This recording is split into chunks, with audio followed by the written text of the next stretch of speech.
ಕಾಶ್ಮೀರ ಶತಮಾನಗಳಿಂದಲೂ ಕೂಡ ಶಿವನ ಆರಾಧನೆ ಮತ್ತು ಶೈವ ತತ್ವಜ್ಞಾನದ ಕೇಂದ್ರವಾಗಿದೆ.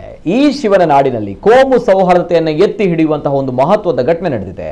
ಉತ್ತರ ಕಾಶ್ಮೀರ ಕಣಿವೆಯ ಕುಪ್ವಾರದಲ್ಲಿ ತಮ್ಮ ತೋಟದ ಭೂಮಿಯನ್ನು ಉಳುಮೆ ಮಾಡ್ತಾ ಇದ್ದಂಥ ಸಂದರ್ಭ ಯುವ ಕಾಶ್ಮೀರಿ ಮುಸ್ಲಿಂ ವ್ಯಕ್ತಿಯೊಬ್ಬರು ಪ್ರಾಚೀನ ಶಿವಲಿಂಗವನ್ನ ಪತ್ತೆ ಹಚ್ಚಿ ಅದನ್ನ ಪುರಾತತ್ವ ಇಲಾಖೆಗೆ ಸುರಕ್ಷಿತವಾಗಿ ಹಸ್ತಾಂತರಿಸಿದ್ದಾರೆ.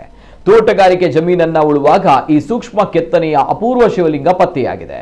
ಈ ಪ್ರಾಚೀನ ಕಲಾಕೃತಿಯ ಧಾರ್ಮಿಕ ಮಹತ್ವವನ್ನು ಅರಿತ ರಸೂಲ್ ವೈಯಕ್ತಿಕ ಲಾಭ ಅಥವಾ ವಿವಾದಕ್ಕೆ ಎಡೆ ಮಾಡಿಕೊಡದೆ ತಕ್ಷಣವೇ ಜಮ್ಮು ಮತ್ತು ಕಾಶ್ಮೀರದ ದಾಖಲೆಗಳು, ಪುರಾತತ್ವ ಮತ್ತು ವಸ್ತು ಸಂಗ್ರಹಾಲಯ ಇಲಾಖೆಗೆ ಈ ಕುರಿತು ಮಾಹಿತಿ ನೀಡಿದರು.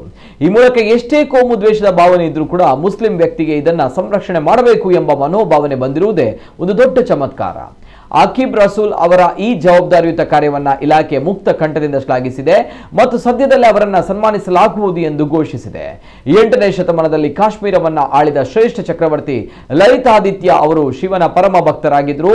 ಅವರು ನಿರ್ಮಿಸಿದ ಮಾರ್ತಾಂಡ ಸೂರ್ಯ ದೇವಾಲಯಗಳು ಅವಶೇಷಗಳು ಇಂದಿಗೂ ಕೂಡ ಕಾಶ್ಮೀರದ ಶೈವ ಪರಂಪರೆಗೆ ಸಾಕ್ಷಿಯಾಗಿದೆ.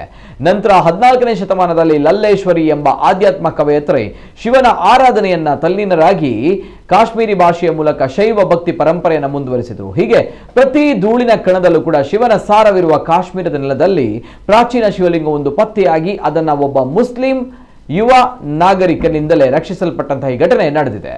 ಕಾಶ್ಮೀರ ಶತಮಾನಗಳಿಂದಲೂ ಕೂಡ ಪೋಷಿಸಿಕೊಂಡು ಬಂದಿರುವಂತಹ ಸಾಂಸ್ಕೃತಿಕ ಸಾಮರಸ್ಯ ಮತ್ತು ಸಹಬಾಳ್ವೆಯ ಮೌಲ್ಯಗಳಿಗೆ ಈ ಘಟನೆ ಸಾಕ್ಷಿಯಾಗಿದೆ.